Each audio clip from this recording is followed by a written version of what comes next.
The Highwaymen by Lord Dunsany. Tom of the Roads had ridden his last ride, and was now alone in the night. From where he was, a man might see the white recumbent sheep, and the black outline of the lonely downs, and the grey line of the farther and lonelier downs beyond them. Or in hollows far below him, out of the pitiless wind, he might see the grey smoke of hamlets arising from black valleys. But all alike was black to the eyes of Tom, and all the sounds were silence in his ears. Only his soul struggled to slip from the iron chains and to pass southwards into paradise. And the wind blew and blew. For Tom tonight had naught but the wind to ride. They had taken his true black horse on the day when they took from him the green fields and the sky, men's voices and the laughter of women, and had left him alone with chains about his neck to swing in the wind forever. And the wind blew and blew.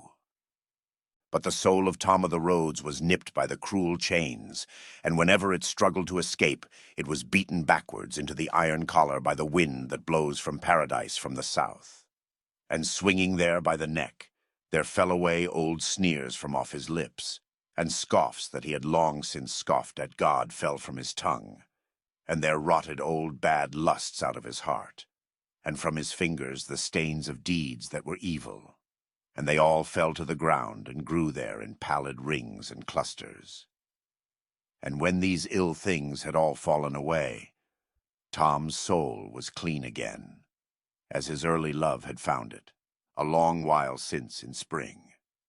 And it swung up there in the wind with the bones of Tom, and with his old torn coat and rusty chains, and the wind blew and blew.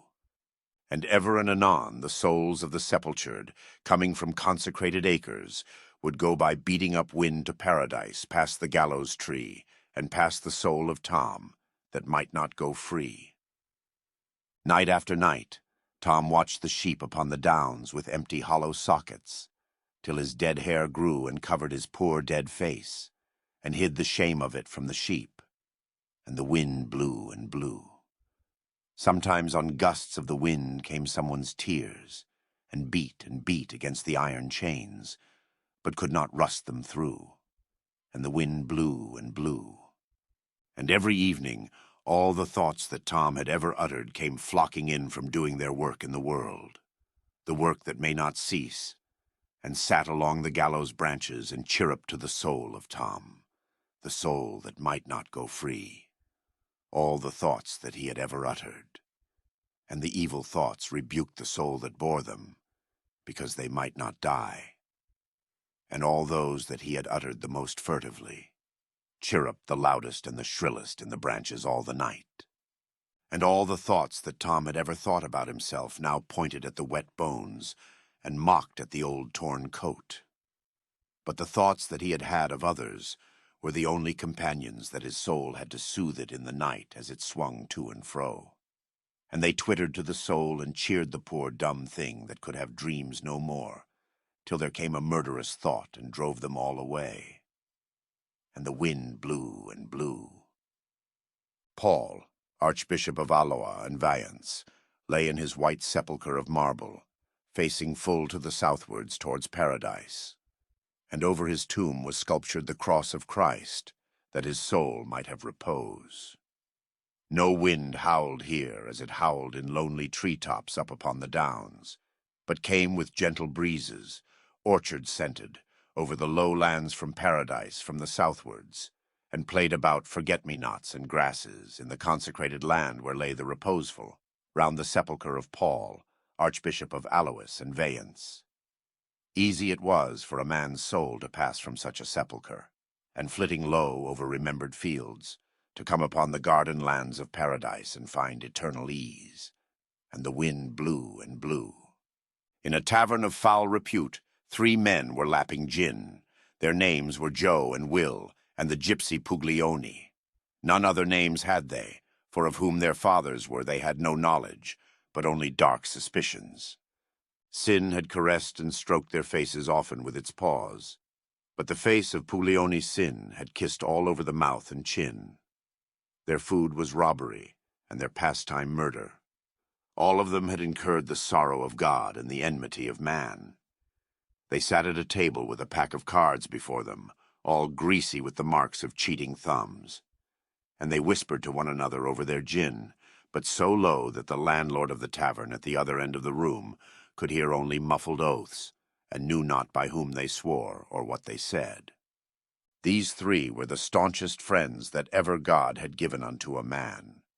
And he to whom their friendship had been given had nothing else besides, saving some bones that swung in the wind and rain, and an old torn coat and iron chains, and a soul that might not go free.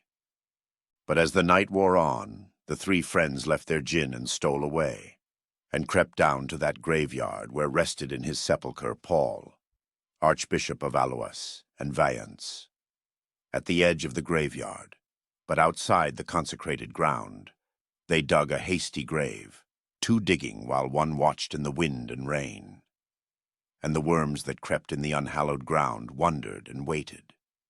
And the terrible hour of midnight came upon them with its fears, and found them still beside the place of tombs. And the three friends trembled at the horror of such an hour in such a place, and shivered in the wind and drenching rain, but still worked on. And the wind blew and blew. Soon they had finished, and at once they left the hungry grave with all its worms unfed, and went away over the wet fields stealthily but in haste, leaving the place of tombs behind them in the midnight. And as they went, they shivered, and each man as he shivered cursed the rain aloud. And so they came to the spot where they had hidden a ladder and a lantern. There they held long debate whether they should light the lantern, or whether they should go without it for fear of the king's men. But in the end it seemed to them better that they should have the light of their lantern, and risk being taken by the king's men and hanged, than that they should come suddenly face to face in the darkness, with whatever one might come face to face with a little after midnight, about the gallows tree. On 3 roads in England, whereon it was not the wont of folk to go their ways in safety, travellers tonight went unmolested. But the three friends, walking several paces wide of the king's highway, approached the gallows tree, and Will carried the lantern and Joe the ladder. But Puglioni carried a great sword wherewith to do the work which must be done. When they came close, they saw how bad was the case with Tom, for little remained of that fine figure of a man, and nothing at all of his great resolute spirit. Only as they came, they thought they heard a whimpering cry like the sound of a thing that was caged and unfree. To and fro in the winds, swung the bones and the soul of Tom, for the sins that he had sinned on the king's highway against the laws of the king, and with shadows and a lantern through the darkness, at the peril of their lives, came the three friends that his soul had won before it swung in chains. Thus the seeds of Tom's own soul, that he had sown all his life, had grown into a gallows tree that bore in season iron chains in clusters, while the careless seeds that he had strewn here and there, a kindly jest and a few merry words, had grown into the triple friendship that would not desert his bones. Then the three set the ladder against the tree, and Puglioni went up with his sword in his right hand, and at the top of it he reached up and began to hack at the neck below the iron collar. Presently the bones and the old coat and the soul of Tom fell down with a rattle, and a moment afterwards his head that had watched so long alone swung clear from the swinging chain. These things Will and Joe gathered up, and Puglioni came running down his ladder, and they heaped upon its rungs the terrible remains of their friend, and hastened away wet through with the rain, with the fear of phantoms in their hearts, and horror lying before them on the ladder. By 2 o'clock they were down again in the valley out of the bitter wind. But they went on past the open grave into the graveyard all among the tombs, with their lantern and their ladder, and the terrible thing upon it, which kept their friendship still. Then these three, that had robbed the law of its due and proper victim, still sinned on for what was still their friend, and levered out the marble slabs from the sacred sepulchre of Paul, Archbishop of Alois and Vayence, and from it they took the very bones of the Archbishop himself, and carried them away to the eager grave that they had left, and put them in, and shoveled back the earth. But all that lay on the ladder they placed, with a few tears, within the great white sepulchre under the cross of Christ, and put back the marble slabs. Thence the soul of Tom, arising hallowed out of sacred ground, went at dawn down the valley, and lingering a little about his mother's cottage and old haunts of childhood, passed on, and came to the wide lands beyond the clustered homesteads. There met with it all the kindly thoughts that the soul of Tom had ever had, and they flew and sang beside it all the way southwards, until at last, with singing all about it, it came to paradise. But Will and Joe and the gypsy Puglioni went back to their gin, and robbed and cheated again in the tavern of foul repute, and knew not that in their sinful lives they had sinned one sin at which the angels smiled.